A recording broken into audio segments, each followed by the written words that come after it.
दर्शकबिन्दु हेर्न सक्नुहुन्छ स्थानीय बासिन्दाहरूले पनि आफै स्वयं यहाँ देख्नु भएको छ र यो सत्य के हो यो कुरा आफ्नो ठाउँमा होला तर नेपाल प्रहरीले आफ्नो तैनाथी बाक्लो रूपमा बनाएर प्रहरी भ्यानलाई उल्टो फर्काएर इन्द्र चामलिङ राईजीको तपाईँको घरको कम्पाउन्ड भित्र पछाडि फर्काएर गाडी लगेको छ। हामी प्रत्यक्ष वीर गोर्खाली अनलाइन टिभीले प्रत्यक्ष तपाईँहरूमा लाइभ देखाइरहेका छौँ।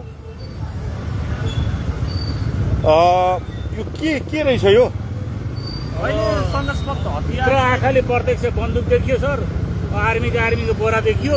हजुर अब के हो रहस्य खासमा अब अनुसन्धान गर्नु पर्यो। आर्मीको ड्रेस देखियो, बोरा बन्दुक रियाली देखियो। हजुर होइन आँखाले देख्नुभयो? आँखाले देखियो होइन। हजुर अब रियालिटी के हो अब छानबिन प्रहरी महाशाखाले त्यो हतियार देख्नुभयो? हतियार देखियो तपाईँले आर्मीको ड्रेस र हतियारै देख्नुभयो? आर्मीको ड्रेस एक बोरा र हेलमेट हजुर अनि हतियार। अनि उहाँहरू के फिल्मी सम्बन्धी काम गर्नुहुन्थ्यो र? खोइ त्यति थाहा भएन मलाई। फिल्म हो कि के हो पनि भन्दै थिए, तर हतियार चाहिँ कस्तो थियो त? नेपाल पुलिसले बोक्ने हतियार थियो। नेपाल प्रहरी सेम नेपाल प्रहरीले बोक्ने जस्तै हतियार देख्नु भएको? तपाईँले प्रत्यक्ष लाइभ देख्नु भएको? दर्शकबिन्दु उहाँले प्रत्यक्ष लाइभ देख्नु भएको भन्नुभएको छ। उहाँ तपाईँले चाहिँ अहिले यो जीप भ्यानमा बोरामा हाल्दै गरेको आर्मी ड्रेस र हतियारै देख्नुभयो? सुरुमा मैले यो देखेँ। हजुर तपाईँको अहिले यहाँ गाडी यहाँबाट हेर्दाखेरि है, हजुर त्यसले गर्दाखेरि यहाँ हतियार ठुलो रूपमा छ भनेर गरेको छ। यहाँ डोजा चल्दाखेरि नै यहाँ रोकिएर यहाँ हतियार सहितको गरेको छ। यो जो छ इन्द्र चामलिङलाई तत्काल पक्राउ गरेर छानबिन गर्नु पर्यो। इन्द्र चामलिङलाई तत्काल पक्राउ गरेर छानबिन गर्नु पर्यो। फेरि यहाँ त ढुङ्गेधारा पनि भित्र सरकारी ढुङ्गेधारा छ भन्दैछन्। कब्जा गरेर बसेको रे पानी यहाँका स्थानीयवासीलाई खान पनि नदिएको भन्दैछन्। दर्शकले हेर्न सक्नुहुन्छ यो पुलिस ट्रकभरि भरेर हतियार लिएर गयो। हतियार सहित आर्मीको ड्रेस सहित आर्मीको ड्रेस सहित ट्रकभरि हतियार जो थियो त्यो लग्यो। भनेपछि तयारी के भएको जस्तो लाग्छ तपाईँलाई? तयारी अब तपाईँलाई यहाँ अनुसन्धान गर्नु पर्यो। पुलिस प्रहरी प्रशासनले हजुर अनुसन्धान तथ्यगतता निकाल्नु पर्यो। हजुर देशव्यापी नेपालीहरूलाई चाहिँ यसको सत्य तथ्य कुरा बाहिर ल्याउनु पर्यो। दर्शक चाहिँ के हो कसो हामीलाई थाहा छैन, तर उसको घरमा देखियो, रियालिटी देखियो, आँखाले प्रत्यक्ष देख्नु। उहाँले नै प्रत्यक्ष अगाडि हतियारै देखेको र पुलिस प्रशासनले बोक्ने नै हतियार देख्नु भएको कन्फर्म हो। बुढा आफै भित्र पहिला एउटा कागज लिएर आयो लाल बजारको, अनि त्यो तारहरू त्यही तल थियो। अनि त्यो ट्राफिक सरहरूलाई बोलाएर भाइ तार माथि उचाल त भनेर भन्यो। अनि ट्राफिक गरेर तार उचाल्थ्यो।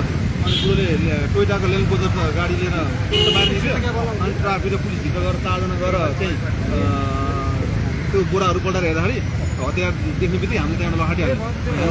ए हतियार देखिसकेपछि तपाईँलाई त्यहाँबाट लखट्यो, प्रहरीले लखट्यो भने सबैले थाहा नपाओस् भनेर। तर यहाँलाई जानकारी गराउँछु, मैले यस विषयमा सोधखोज गर्दाखेरि प्रहरीले चाहिँ यो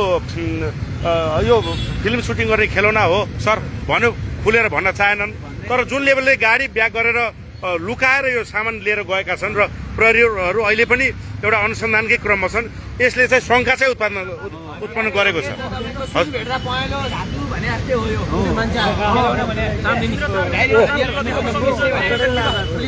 इन्द्र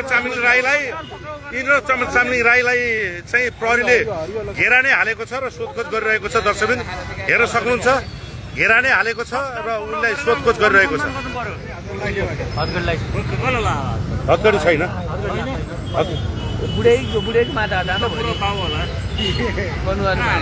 टोपी लाउने उहाँ चाहिँ को हुनुहुन्छ नि?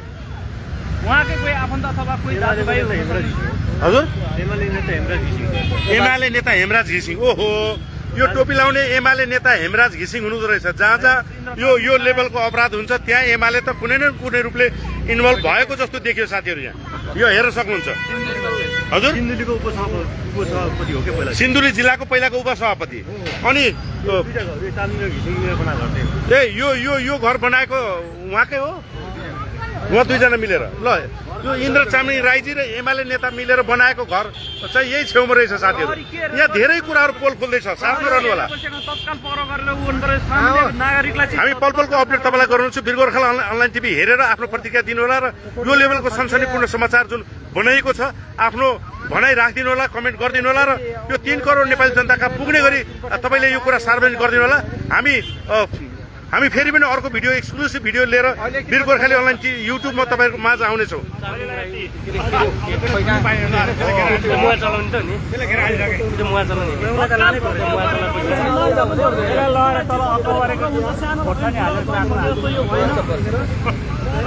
डायरी समाधि राख्या त्यो मोबाइल समाधि राख्ने